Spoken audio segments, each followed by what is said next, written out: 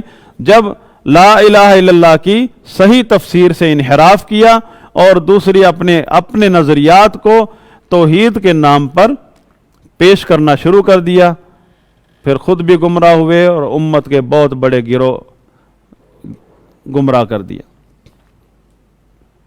اللہ سے دعا ہے کہ اللہ تعالی ہمیں ہر قسم کی ظاہری باطنی ہر قسم کی گمراہیوں سے محفوظ رکھے، اور اللہ تعالی اہل